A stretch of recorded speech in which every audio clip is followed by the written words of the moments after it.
Our guest for sige. today is Senator Raffy Tulfo. Magandang hapon sa inyo, hapon. Ami. Good afternoon. Hi. Magandang hapon. Hello. Ano, Paid first- hack ka rin. First time namin kayo nakasama. Oh, yeah. And I'm happy to be here. First time nga. Oh, First time. binanatan tayo ni Marcoleta. Mga paid hack daw eh. Naku po. Oo, Paid lahat hack ka daw. rin. Bayaran. Maling-mali. Pinakamali sa lahat ng mali. Kalahati nung kalmo, media, kalahati, senador, di ba? Let me read it again. Let me read it again. Sabi niya, kayo pong mga participants sa media na karamihan sa inyo ay bayaran. Mali yun. Anong ibig niya sabihin? Ang gusto niyang palabasin? SMLI lang ang hindi bayaran. Yan ang pinakamasakit. Masama ang loob ni Ronald kasi hindi siya nababayaran. Ako kasi walang bayad dito eh. Iway lang siya dito eh.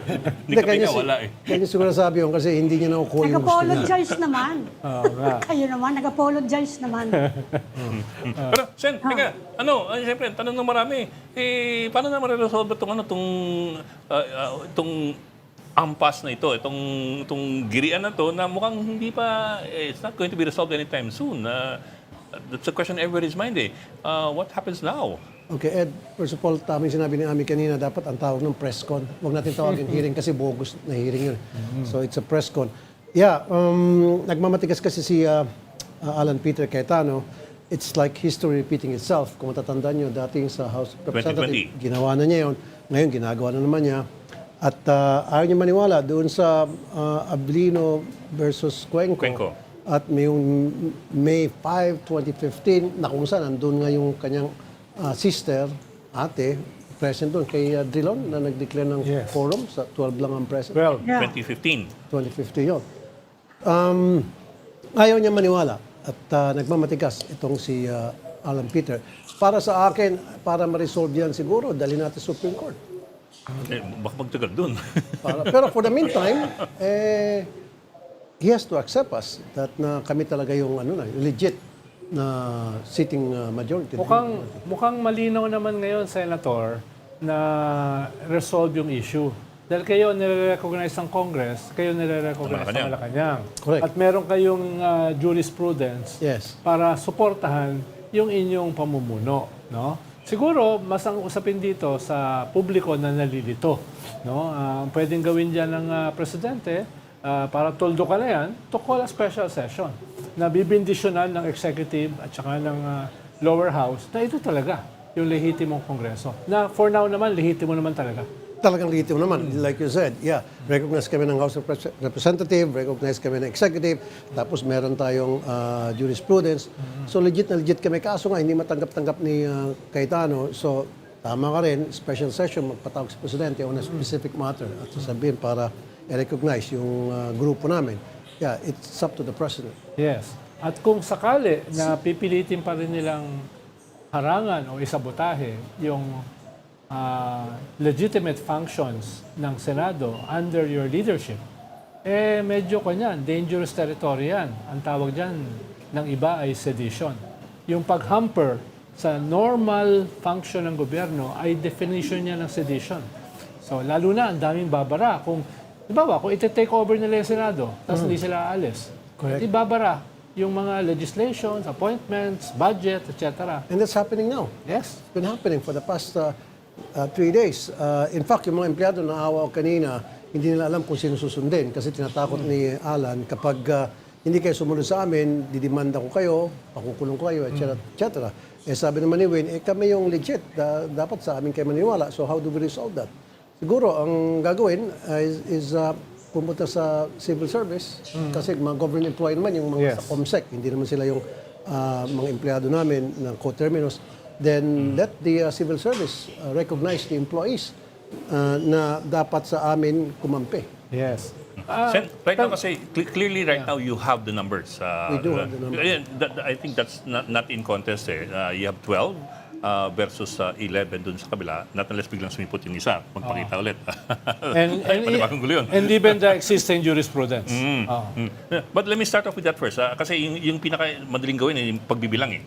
And you have the numbers, 12 versus 11. Ang next question would be, I understand, Abilino versus Cuenco nga, na klaro sa 49 decision na yon na yung iba ang definition ng majority of the House versus majority of all members of the House. Yes. At Okay, hindi lang yung dalawa yun. kwento. Merong several instances, katulad ng binanggit ni Senator, yung kay panahon ni Frank Dillon, na, May 5, 2015. na ni-recognize yung 12. No, yung 2015. Kanyan, mga tatlong Yeah. incident siya. But the next question would be, kasi clearly nga, you have the numbers eh, you have the 12. The next question would be, how do you take control of the Senate, especially the Senate presidency? Acting lang kasi si Win Gatchalian. Acting until such time na magkaroon kami ng 13. Yes. Ayun nga, sir. Yes. Pero pending that, For the meantime, parang acting presiding officer siya Yes. and permanent pro tem. Pro tem. No. Siguro yung tanong ni Ed ay, paano matutuldukan yan kung mapapalitan na talaga yung Senate Kasi yung isa mag-i-insist. officially? Yung isa, Alan Peter will insist na there's no such thing as acting Senate President. I think he said it before. And mag-i-insist siya na kung walang acting, ako pa rin ang Senate President. Kailangan mo ng 13 boto raw. Hindi, si Win ang acting. Acting Senate President, acting presiding officer. Paano tinanggal siya? Kasi- Tinanggal siya as Senate President. All seats declared vacant kasi. Kasama na doon Senate President. So, ibig sabihin, si Cayetano wala na sa pwesto. At pinilitan ni Win as acting si presiding officer. Kaso, hindi matanggap-tanggap ni Cayetano at nanggugulo siya ngayon. Kaya si Ami, baka may tanong. Senator, kung sakasakaling magtawag pinag-uusapan niyo na ba within the new majority na kailangan daw ng Malacanang ng reason for the President to call a special session? Kasi malaking bagay yon for giving legitimacy to the acting presidency of Gatchalian.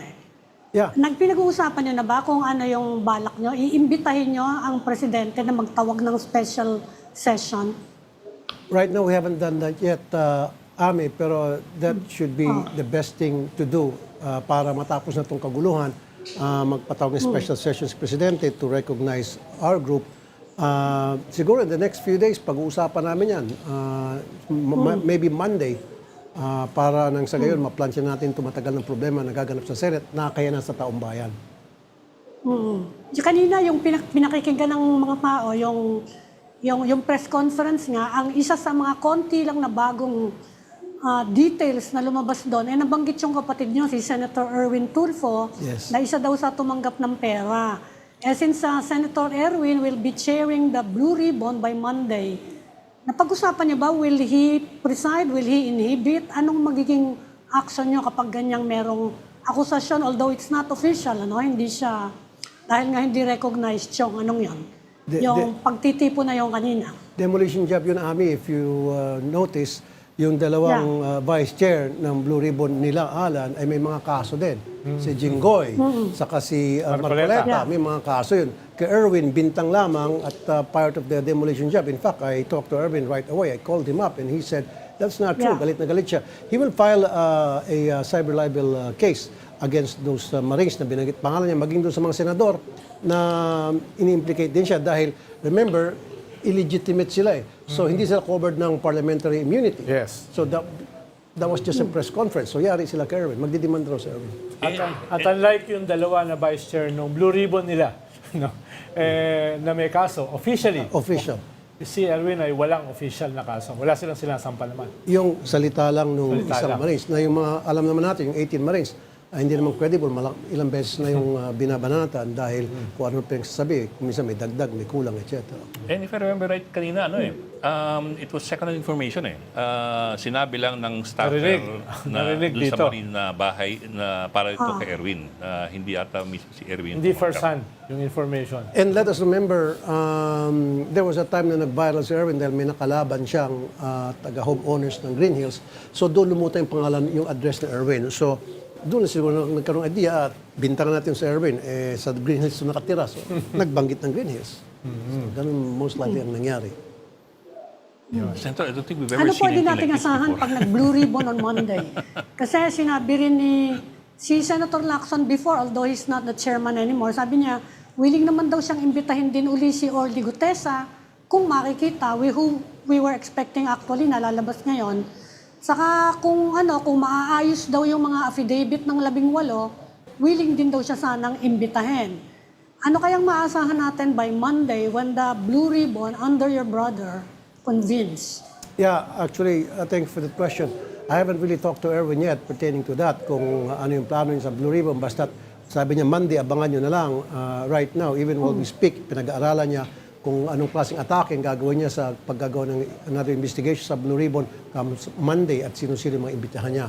So, let's just wait and see. Pero sabi ni Erwin, magiging maganda raw yung magtakbo ng kanyang hearing on Monday. Sen, napagpaplanuhan niyo ba yung Monday kung paano yung diskarte? Kasi alam mo, dalawang grupo baka mag-unahan kung sino uupo doon sa harap. O kaya baka mamaya yung Senate seal. Dati, panahon ni Salonga, di ba yung Senate seal bigla nawala? Oh, nagagawa nung Nagagawa ng Senate Minsan seal. may ganung unahan eh. Hindi ko alam kung napagpaplanuhan na ninyo eh. Dahil nga in the past, nag-uunahan yan sino uupo doon, Pagawa ng maze. sino hahawak ng maze. Tama. Sa ngayon kasi Senate Day kami. So, yung Monday, hearing lang yon. Wala nga pala, Senate Day, oh, yeah. Yeah, ang session namin sa July 6 pa. 6 if pa. I'm not mistaken. So meron pa kaming ilang araw na sana meron isang mabait-bait na taga-majority na himasmasan na konsensya nalilipat sa amin para maging 13 kami to make it really official na meron na kaming bagong Senate President. Yes. So, malapit na yun? Mahalaga yun. Parang katulad ni Cheese. Actually, si Cheese na parang out of yung konsensya na hindi niya nagustuhan yung mga pangyayari. Sabi niya, nagkakagulo na. Para sa bayan, I'll have to make a decision which is para magkaroon ng trabaho na sa Senado, magkaroon katahimikan, pumasok siya. Gulat nga kami kasi actually, it was 1 p.m. that day nung malaman ko lamang na darating si Cheese. So, nagbubulong-bulungan kami, darating pa si Cheese. And then, nagkugulatan na lang talagang lo and behold. Dapat 4 o'clock pa sana siya pupunta eh. So, sabi niya, hindi, 3:30 nung darating ko dyan. Nagpalakpakan ng mga tao, yung iba naiyak, yung mga janitor na naiyak, may mga lumulundag sa saya, elevator girl, naiyak, naluha. Ang daming natuwa. So, kung sakaling may tatalon, it's to protect the institution. Protect the institution. Hindi para sa isang political na bakbakan or pagtalon. Kung hindi talaga, yung institusyon yung pinakamahalaga. Institution. At saka, kaya naman ang ginawa ni Alan yan, dahil pagkikipagsimpatiya sa isang kasama namin na naaresto na valid naman yung warrant of arrest. Gusto niya ipakita doon sa tao na sangga kita. Yes. Till the end. Yun, talagang pinindigan niya at sinamahan niya at nag-boycott. Malinaw naman, Senator, na nakikita natin dito iba't ibang mga objectives. Si Alan, kapit tuko talaga. No? Kahit anong mangyari, hindi ko bibitawan ito. Kahit madurog na yung Senado. Ikalawa naman, at yun yung kanyang history. Ito namang mga may kaso ng plunder, crimes against humanity. Siyempre, ang kanilang objective ay maprotektahan yung sarili nila dito sa mga kasong ito. Lahat ng ginagawa nila ay para dyan. At meron naman, yung talagang diehard ng mga Duterte, mapigilan yung impeachment. Diba? At kitang-kita naman ngayon na yung majority nyo is to linisin yung institusyon at sagipin dahil durog na durog eh. Ngayon lang ako nakakita ng ganito yung bakbakan sa institusyon. At saka isa pa dyan, Ronald, ang kinakatukutan namin kapag sila may hawak ng majority, ang SP sa kanila, mahirapan ang prosecution na mailatag yung mga ebidensya. Pwedeng palagi strike down. Pag divide the House, palaging mananalo sila na may mga ebidensya na dapat may presenta dahil mahalaga yun, hindi na. So ang balak sana namin, kami, lahat ng ebidensya na nandyan, presenta namin, payagan, and then magdi-decide yung mga senator judges kung yan ba ay katanggap-tanggap at bahala ng taong bayan kung maniniwala sila o hindi. Basta lahat ng ebidensya na meron, total, ni-research yan, kung ano nung ginawa nilang betting, ipresenta. Pero ako nakikita ko, pag dito sa Cayetano Block, pag sila, hindi. Haharangin nila lahat yun. Sen, sabi niyo nga kanina, marami nagulat sa pagsipot ni Cheese. Bigla naging extra cheese eh. Tama nga naman. Joke yun, joke. Corny? Teka, tatanong pala ako. Joke pa lang Corny? yung binitawan ko eh. Pero sir, of course, you have Cheese jumping the line, and you expect, or you're hoping at least, for one more to also jump the line. How would you address concerns by some na baka meron yung trade-off, na meron yung tit for tat, na meron yung kapalit? Like for example, in the case of Cheese, di ba? inaano siya, sinasama siya doon sa flood control scandal. So, ang concern ng iba, baka mag-go slow yung wheels of justice when it comes to Cheese. And then, whoever else may jump the line and cross the fence, baka yun din ang kapalit. How would you address that concern? Walang ganong issue, I'm telling you. Never na merong isa sa amin, sa grupo namin, na kinausap si Cheese at magsabi na ito yung mangyari kapag lumipat ka sa amin, yung mga kaso mo, gagan, etc. In the first place, wala naman kaming kapangyarihan para mangako na yung kaso mo mabubura o mapapagaan. Legislative kayo eh. Yeah, we don't have that power. And then, pangalawa, si Cheese talaga lumipat on his own, kusang loob niya. Dahil nga sabi niya, nakukonsensya siya out of his duty na lang as a senator na halal ng bayan para i-break ng impasse, kailangan niyang pumasok upang sa gayon makapagtrabaho na kami. Pero Senator, nitong past 2 weeks, absent na si Cheese. Iyan ba ay indication na siya ay naghahanda ng lumipat? Nagkaroon ba siya ng road to Kairos? Bigla siya tinamaan ng ilaw na dun sa 2 linggo na wala siya sa Senado ay na-realize niya, I have to do something? Thank you. Exactly. Tama ka doon. Yung mga hindi niya pagpasok, dismayado na siya. Hindi niya nagustuhan yung mga pangyari. So, nababalitaan namin yon. So, meron, siyempre, dito sa kasamahan ko na kakilala siya, nagpaparinig sa kanya. Kung ikaw ay disgruntled na, dismayado ka na, hey, why don't you join us? Para naman magkaroon katahimikan sa Senado at para sa bayan natin, mawala na itong mga kaguluhan. So, we took that opportunity para kumbinsin siya lumipat. Ami? Senator, so anong preparations nyo ngayon? Kasi sabi natin ni Alan Peter, etong coming weeks, pre-trial yan, yung parang preliminary investigation na, impeachment, and they are laying down the rules. Kayo po, ano yung mga pinag-uusapan nyo ngayon o anong mga nasa schedule ngayon in preparation for the impeachment? Kasi si Win Gatchalian ang inaasahan namin na magiging presiding officer.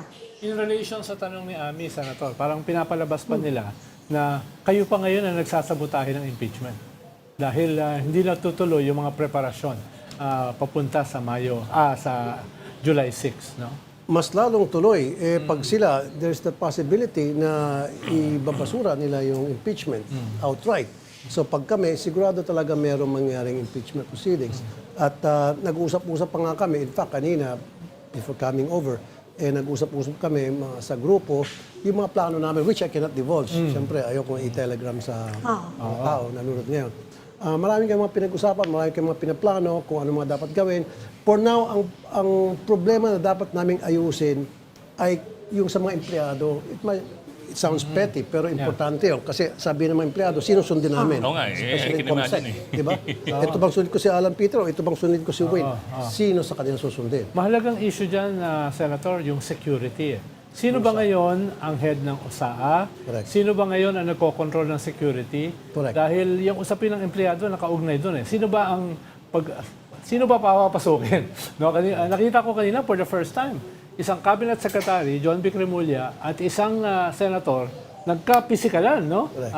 Ganyan. Kung walang maayos dyan na usapin sa security, baka sumabog yan. Yeah, pinalitan na yung dating Sergeant at Arms na yun ay kay Alan Peter. Parlade. Parlade. Ito yun eh. Ang sabi ng grupo namin sa USAA, papasukin lahat ng senador. Kasi meron sila mga offices dyan, may offices kami. They can do whatever they want. Pero hindi sila pwede magbitbit ng resource persons na para umaten sa mga bogus hearing nila. Yun yung kaso kanina, yun nga, nagkatulakan dahil napumilit yung ilang senador na isama yung Marines. Kaya nagkatulakan. Yun. Pero sa mga susunod, paano nyo i-resolve yan? Talagang haharangan na. Paano? Sign of weakness yan sa USAA. I told them, we have to speak the language they understand. And that language is, maging matigas ka, huwag tayong lalambot-lambot. Sabi ko, tama na yung mga higher ground na yan. Kasi sa ngayon, yung kalaban natin, pusakal, pwede siguro sabay maging pusakal. Tayo yung malinis na pusakal. Di ba? Ganun yun eh. Otherwise, Malinis you na pusakal. will not gain mga pusakal na niligo. Di ako yun, Di ako yun.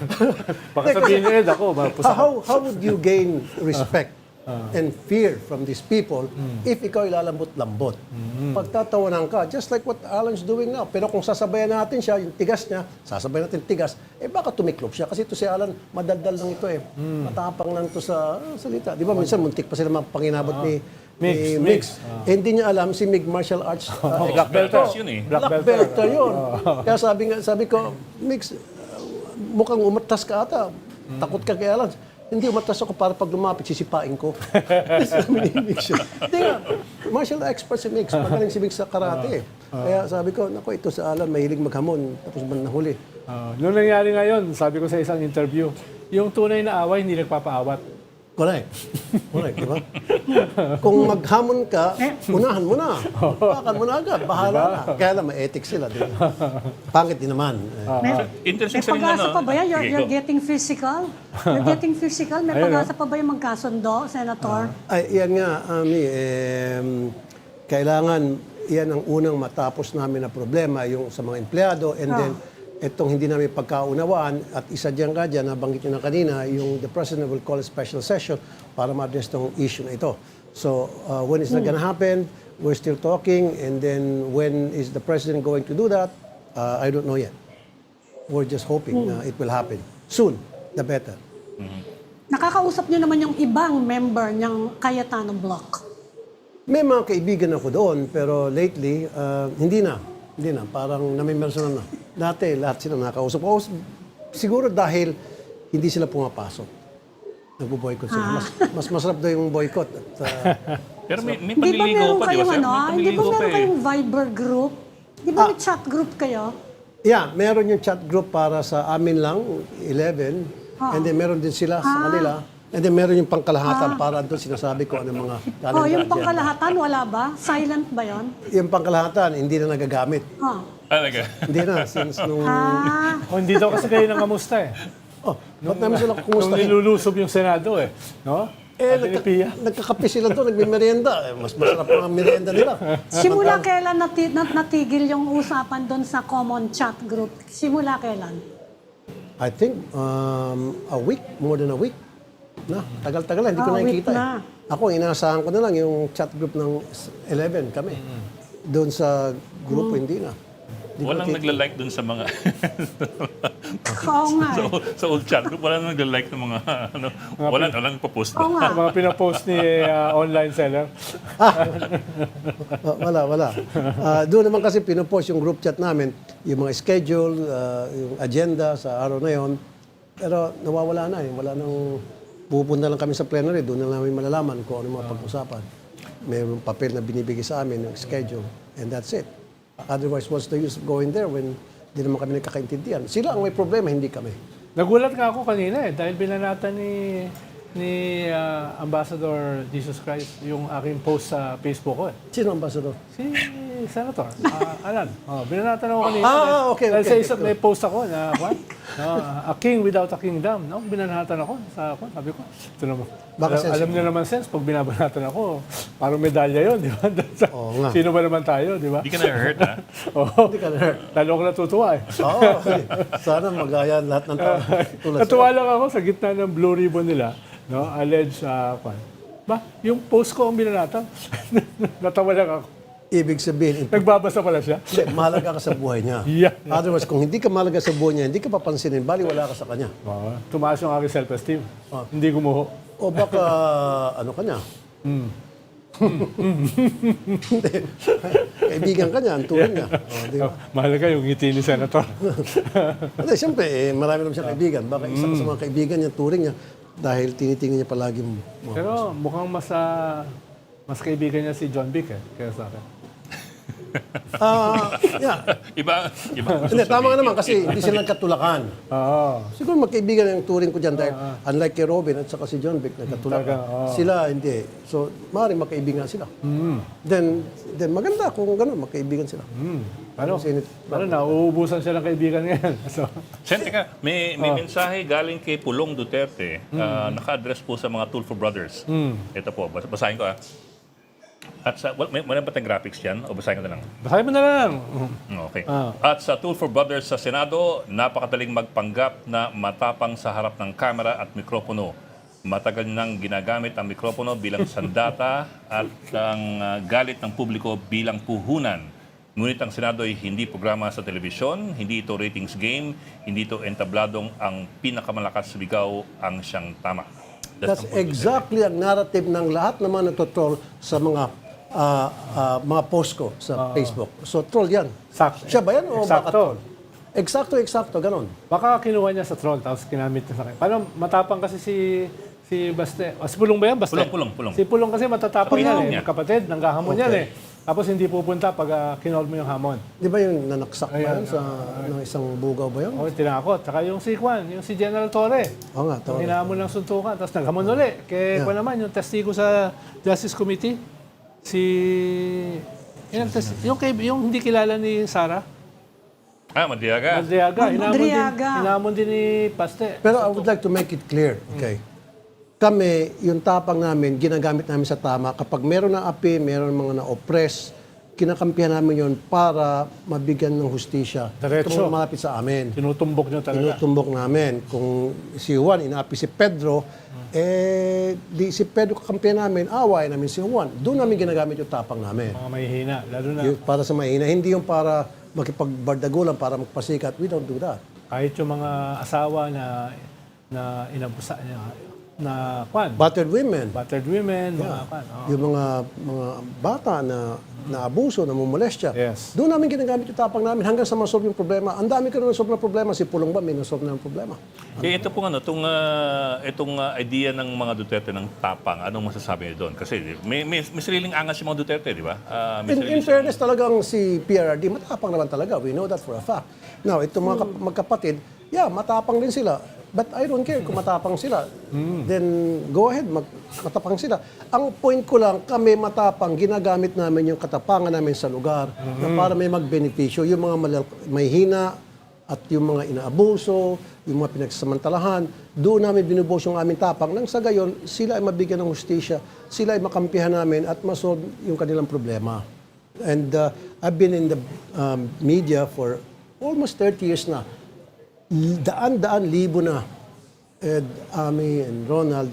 Baka masabi ko pa, milyon na ang mga problema na solve ko na lumalapit sa akin by the hundreds araw-araw. Now, ang tanong ko, doon sa nagsasalita niyan, Ed, ano bang nasolve niya? Has he solved anything?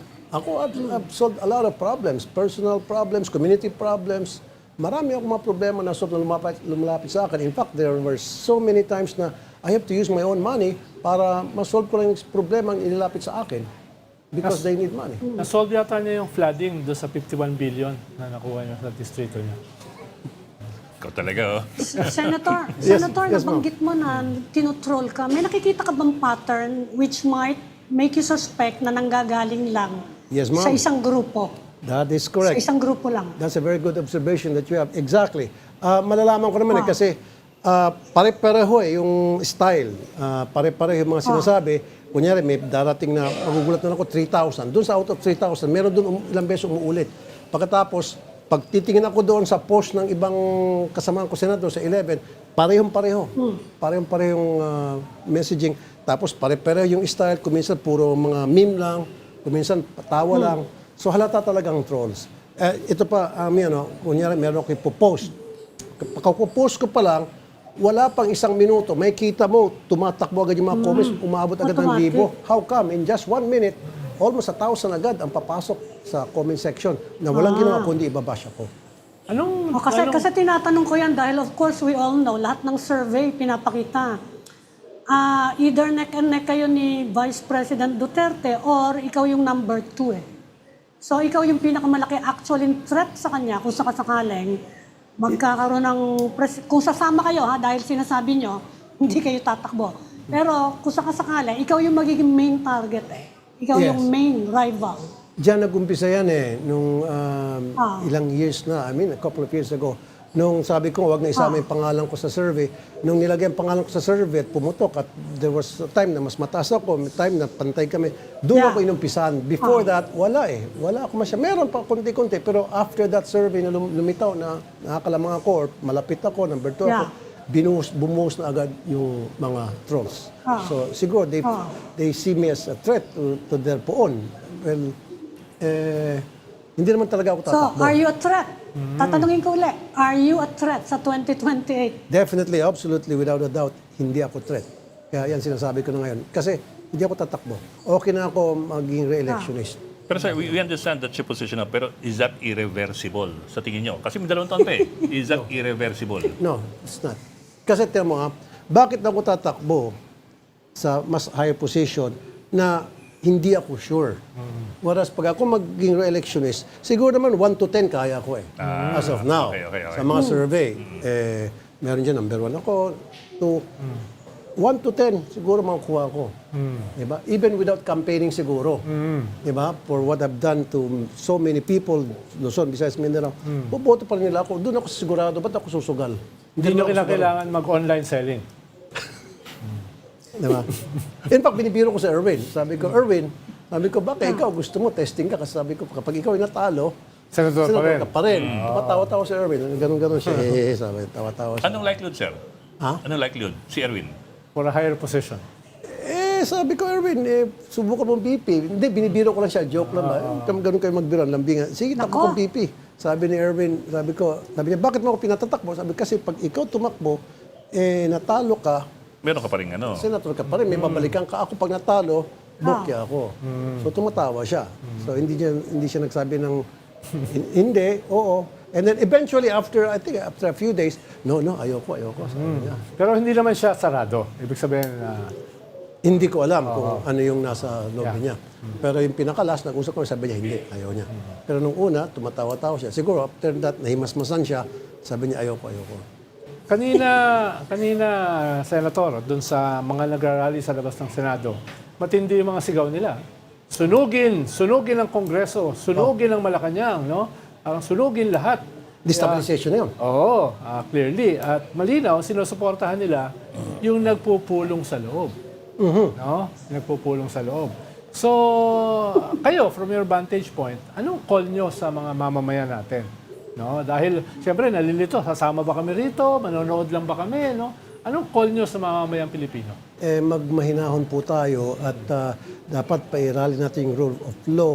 Huwag dapat tayo gagawa ng kung ano ng mga hakbang, alang-alang lamang sa isang tao. Dapat kung gagawa rin tayo ng hakbang, isasakripisyo natin yung buhay natin, dapat para sa bayan, huwag po para sa isang tao. Sir, pala yung kanina sinabi nyo na parang, I'm paraphrasing parang, fight them in the language that they know and understand. Sabi nga ninyo kanina, very colorful sabi niyo kanina, parang malinis na pusakal. You have to speak the language they understand. So meaning, magmamatigas ka.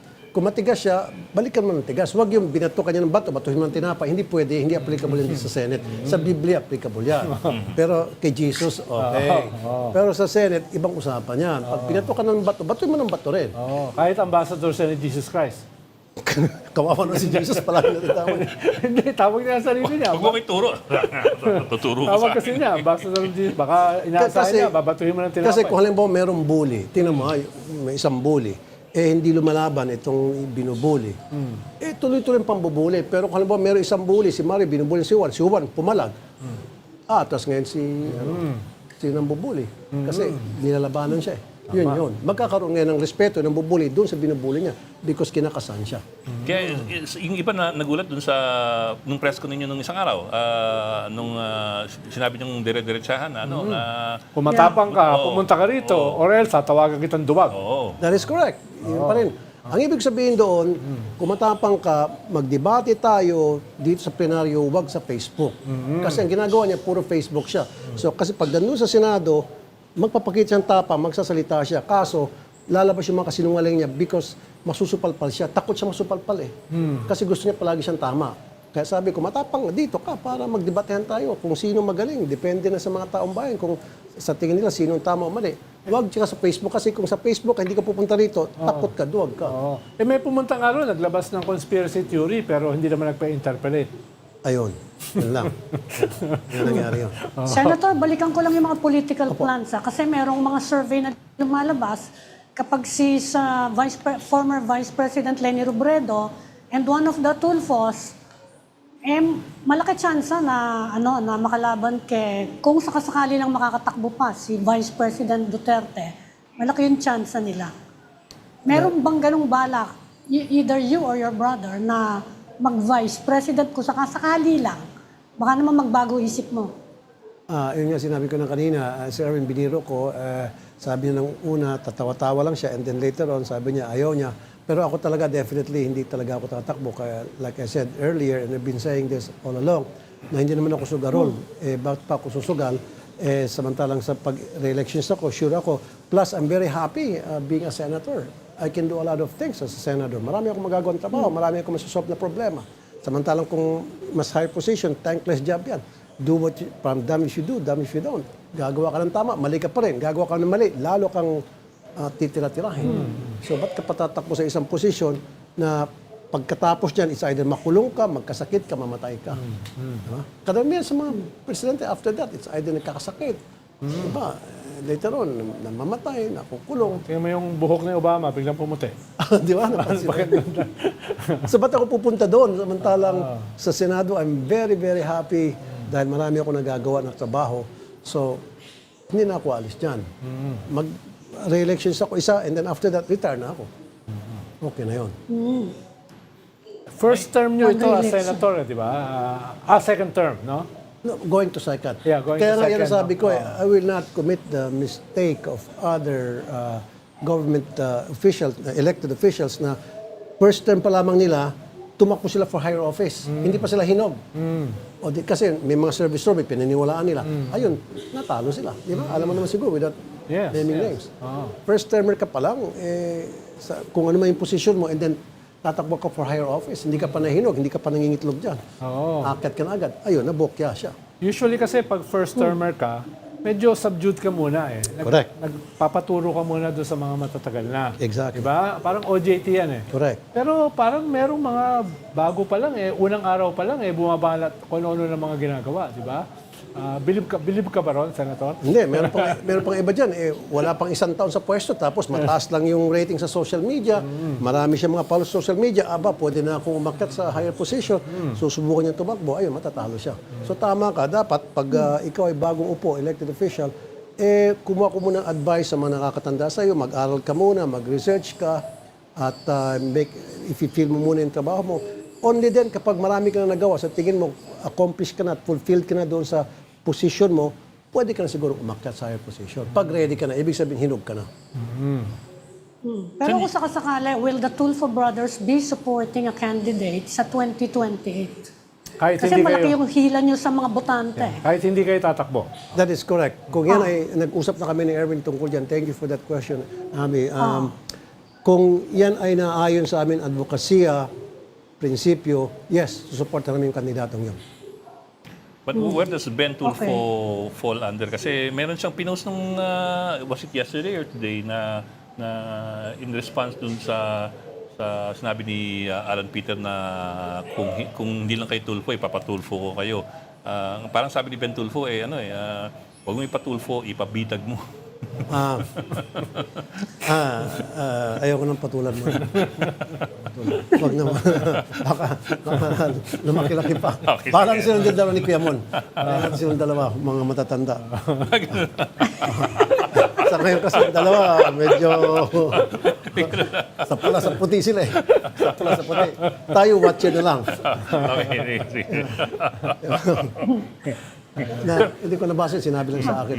I was also wondering kasi parang we've never seen anything like this before in the Senate, in the old Senate, di ba? For the longest time, ang Senate party ang institusyon sa Kongreso na mas mataas ang tingin Stable. kaysa dun sa Kongreso mismo, di ba? Dati ang Congress mababa ang tingin compared to the Senate. The Senate was yung Chamber of Statesmen, di ba? But in the past 3 weeks, mukhang it's getting worse and worse. I don't know if you agree with that, pero I definitely agree. Dahil kay Alan Peter, kunit dahil, kita mo, pinapunta niya si Bato, tapos nagkaroon ng habulan, tapos natakas, Putukan. and then nagkaroon ng putukan, tapos ayun na nga, nag-boycott. So lahat itong kagulo na ito, pag samasamahin mo yan, bumaba yung ratings ng Senado. Lagpak kami ngayon sa ratings. Yung Kongreso, yung Congress ngayon, tumataas. Angat. Yung House of Representatives. Dati-dati baliktad eh. Yung HOR ang baba. Kami palagi mataas. Ngayon, ang taas ng HOR. Yeah. Kami ang baba ngayon. Paano nyo balak ayusin yan, how to Senator? reclaim? Paano nyo balak iangat sa lusak, no, yung Senado? Dahil, Sa burak. oh, kung di yan maiangat sa burak, patuloy yan lulubog sa putik, di ba? So, napag-uusapan nyo ba yan, no, sa bagong majority? It should start from Alan Peter na sana marunong siya magpakumbaba at tumanggap ng pagkatalo. Talo na siya eh. Kaso ayaw niyang tanggapin. I don't know. Mahirap yun. Someone probably must talk to him. I don't know who that person is na hindi niya pwedeng tanggihan na maniniwala siya. Sa taas lang siya nakikinig sabi niya. Naku. Oo. Naku, mahirap yun. Kahit wala na kayong tiwala lahat sa kanya, ang mahalaga, may tiwala sa kanya ang Diyos. Sabi So niya. he's waiting for God to talk to Sabi him. niya, oo. Delikado yun. Oo. Paano? Kahit demonyo, nagpapanggap na Diyos di ba? Kaya nga may mga false prophets, di ba? May mga antichrist. Mas matindi ka pala sa akin. Si ano yun? Si Ronald yun, Si Ronald po yun. Hindi, sinasabi ko lang naman yung sinabi niya.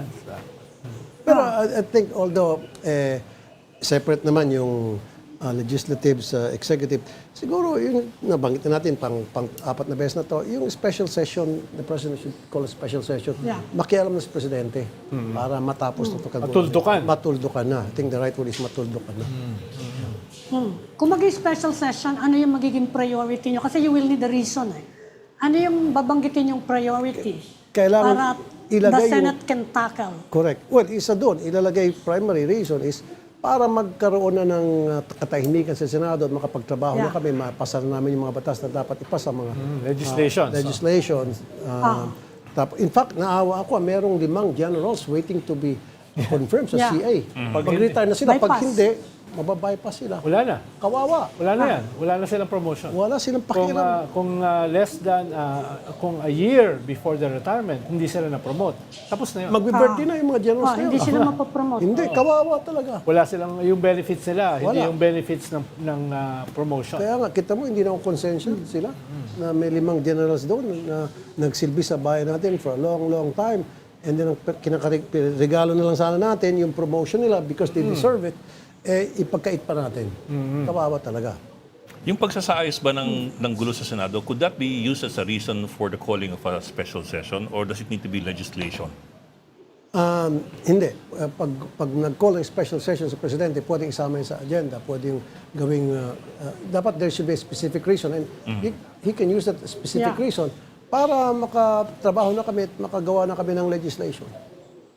May tuloy namin trabaho namin. Otherwise, pag hindi na ayos to, ang dinadasal ko, wag sana lumaki because ako, may feeling ako, someone out there gustong i-destabilize yung gobyerno natin.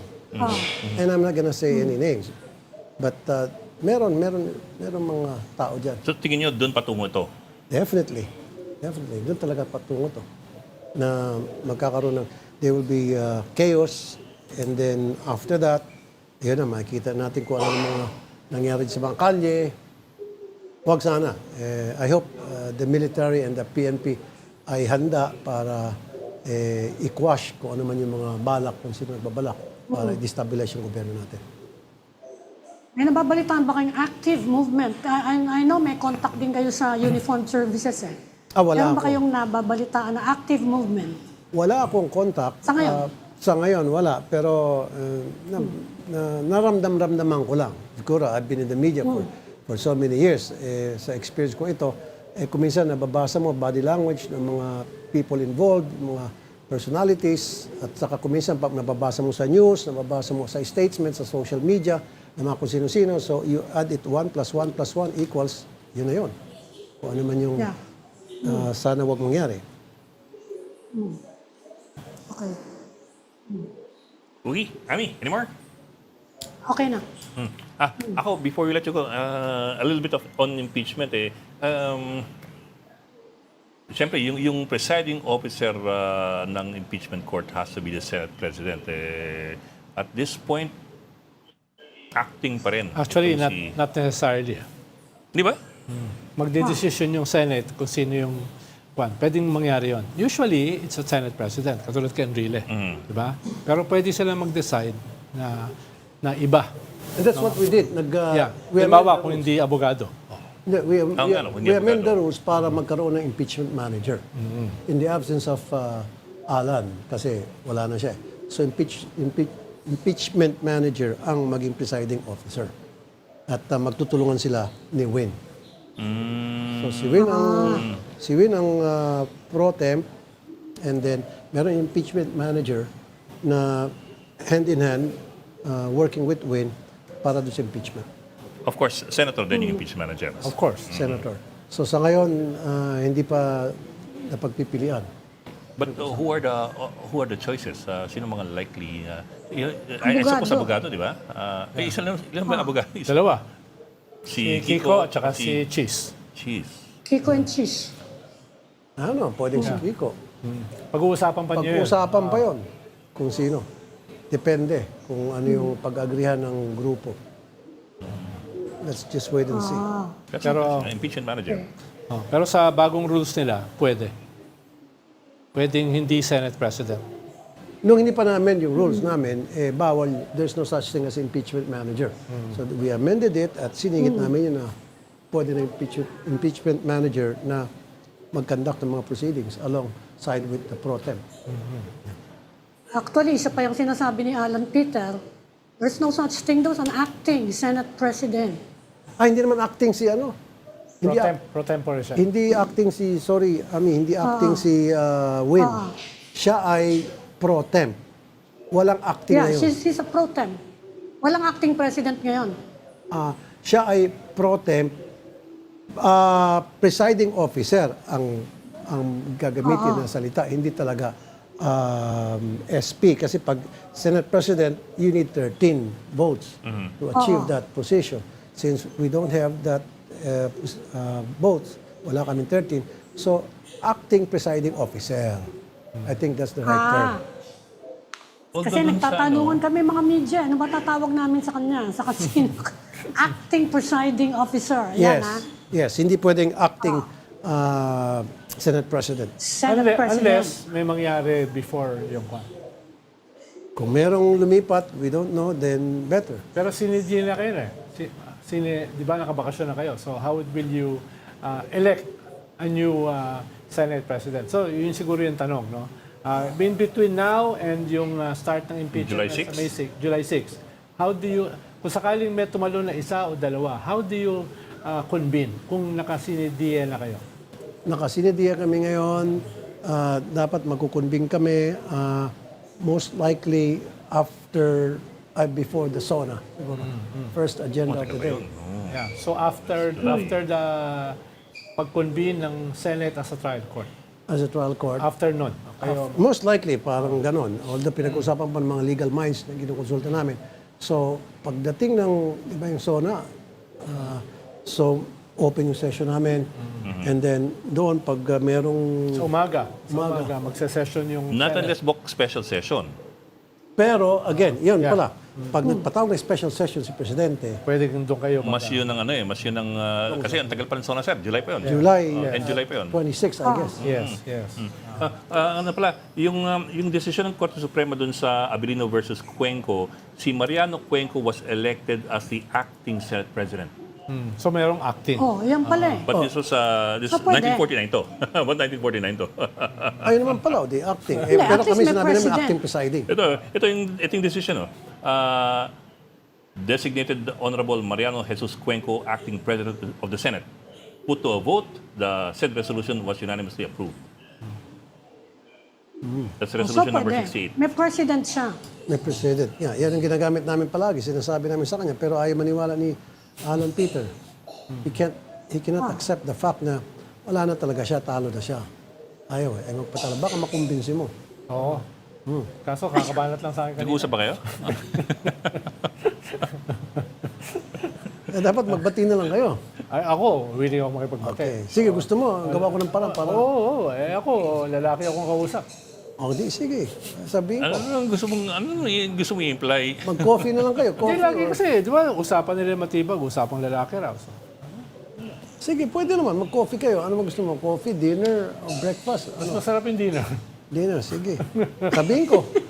Kung kinakailangan, alang-alang sa'yo, ako na mag-sponsor ng dinner kung saan restaurant gusto mo. Oh, yan ha. May restaurant sa Global. The Bolt. The Bolt. Doon sila nag-meeting kahapon eh. Gusto mo doon? Mahal daw dun eh. Medyo mahal doon.